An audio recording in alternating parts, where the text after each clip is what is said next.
اعوذ باللہ من الشیطان الرجیم بسم اللہ الرحمن الرحیم قل بفضل اللہ وبرحمتہ فبذلک فلیفرحوا هو خیر مما یجمعون۔ معزز سامعین ذی وقار، ماہ ربیع الاول شریف کی آمد ہے۔ اللہ رب العزت نے ارشاد فرمایا قل بفضل اللہ وبرحمتہ، کہ فرمایا کہ محبوب فرما دیجئے بفضل اللہ وبرحمتہ، کہ جب تم تک اللہ کا فضل پہنچے، وبرحمتہ، اور اس کی رحمت پہنچے، تو کرنا کیا ہے؟ فبذالک فلیفرحوا، تو تم مل کر خوشیاں منایا کرو، ہوا خیر مما یجمعون، تم سارے مل کر اکٹھے ہو کر تم خوشیاں منایا کرو۔ اور ساتھ ہی ارشاد فرمایا وما ارسلناک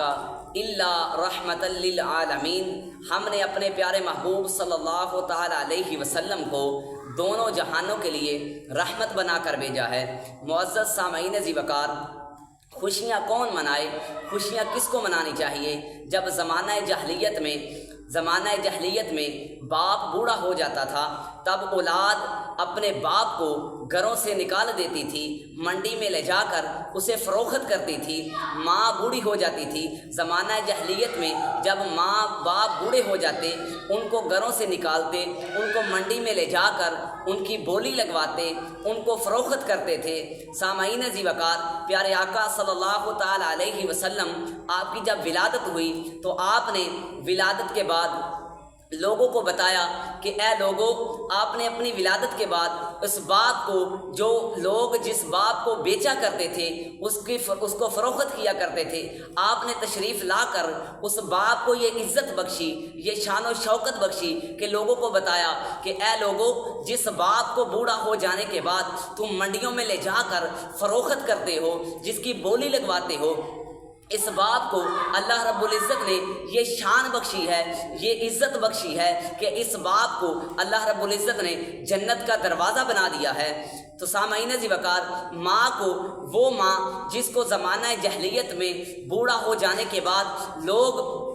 منڈی میں لے جا کر اس کی بولی لگواتے تھے، اس کو فروخت کرتے تھے، آپ نے ولادت کے بعد آپ نے لوگوں کو بتایا کہ اے لوگوں، وہ ماں جس کی تم بولی لگواتے ہو، جس کو تم فروخت کرتے ہو، اس ماں کو اللہ رب العزت نے یہ شان و شوکت بخشی ہے، یہ عزت بخشی ہے، یہ مقام بخشا ہے کہ اللہ رب العزت نے تمہاری ماں کے پاؤں کے نیچے تمہاری جنت رکھ دی ہے۔ اور بھائی، پیارے آقا صلی اللہ تعالی علیہ وسلم نے بھائی کو، وہ زمانہ جاہلیت میں جب بھائی کے خون کا پیاسا تھا، تو آپ نے آ کر بتایا کہ بھائی کے بازو ہوتے ہیں، آپ نے بھائی چارہ قائم کروایا، یہود و نصارہ کو آپس میں بھائی بنا دیا۔ معزز سامعین ذی وقار، بیٹی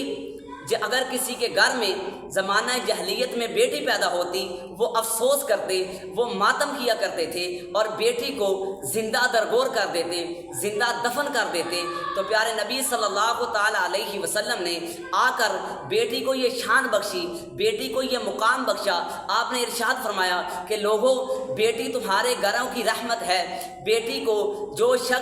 جو مرد اپنی بیٹی کی، اپنی 3 بیٹیوں کی اچھی طرح دیکھ بھال کر کے، اچھی پرورش کر کے ان کی شادی کرے گا، ان کا نکاح کروائے گا، اللہ رب العزت اسے جنت کی بشارت عطا کریں گے، اسے جنت میں جگہ عطا کریں گے۔ تو میاں محمد بخش اپنے اشعار میں لکھتے ہیں، تیاں لئی پردیس و بابل، تیاں لئی پردیس و بابل، پترا لئی جاگیراں، چپ رہنا تے کچھ نہ کہنا، دیاں تقدیراں۔ معزز سامعین ذی وقار، اسی پیارے محبوب صلی اللہ تعالی علیہ وسلم کی آمد کی خوشی وہ کیوں نہ منائیں؟